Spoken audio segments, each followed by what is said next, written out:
we've covered those teams that are at the very upper limits. So you're talking about the Warriors, you're talking about the Clippers, teams like the Heat that are right around that tax point. But there are teams that are going to be below the apron, below the tax. Those teams are going to be even more benefited from this. So if you have a team that's under the tax, under the apron, they're given another benefit. So now, if you're at that taxpayer mid-level uh, area, and we already talked about that being increased from, I think it was 10 million to 12 million.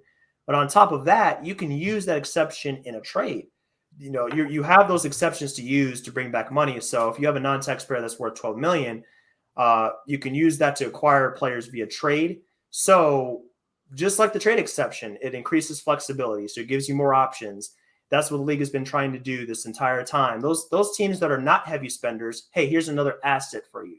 Here's another tool they can use to improve your team.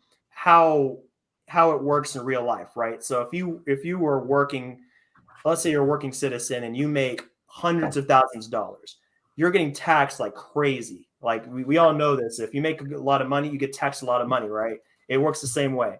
If you make less money, okay, we won't tax you as badly. There's actually more benefits. So maybe you're eligible for some kind of exception or, benefit or something like that. I think it works the same way in the NBA as it does in real life sometimes, or, in the working world for us normal citizens. I say real life like NBA is a dream or something. It's not real life, but you know what I mean?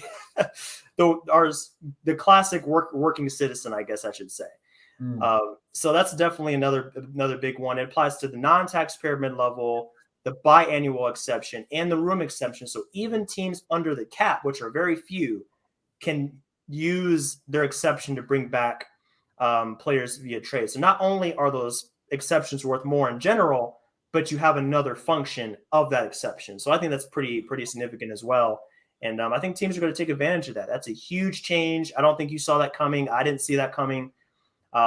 We didn't hear any reports about it. We didn't talk about it before. So I definitely wanted to cover that because I saw that and I'm like, that's a huge tool that teams can use to get players. So big one for sure. Yeah, and just to circle back, just so people understand just a little bit more. In general, when you're over the cap, if you're under the salary cap, you can make trades willingly. It doesn't matter. Once you're over the cap, it depends where you're at, but for the most part, you have to match salary in some way, shape, or form to some extent, some formula.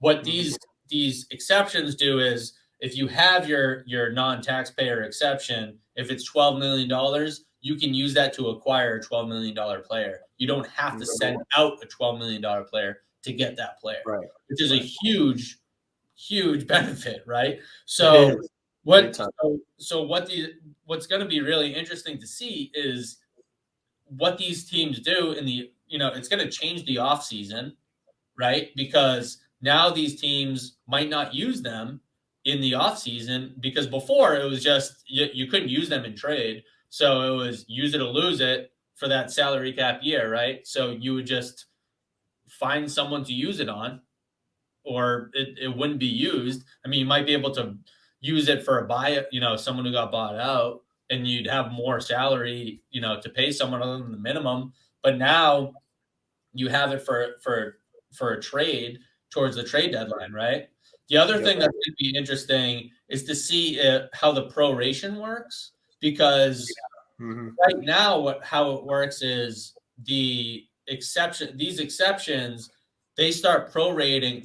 It's the full exception, so it's the $12 million all the way up until January 10th, and then it starts losing value after January 10th. Well, the trade deadline isn't until February. Yep. Right. So if that proration still applies, we might see trades a lot earlier now. Yeah, that's true. Because if you're holding your full trade exception, that non-taxpayer trade exception, you're not going to want to lose that value. You're going to want to make that trade before January 10th. So we may start seeing a lot of trades around January 9th, right? The same thing as far as cut down day.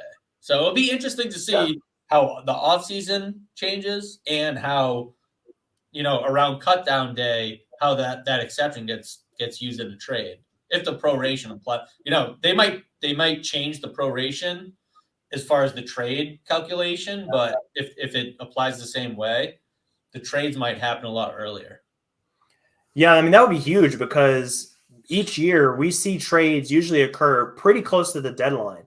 If you look at Bobby Marks, he puts out some information sometimes on Instagram or Twitter or whatnot, and then he'll put the number of trades that have happened on each day. So I think leading up to the trade deadline, a lot of times teams will just wait until the last minute because I think they want to gauge the market as much as they can. Right. You don't want to jump the gun. You want to wait to see if you can get a better offer. So it's just like in any other business. You don't take the first offer. You want to see what else is out there. So naturally, teams are going to try to wait longer.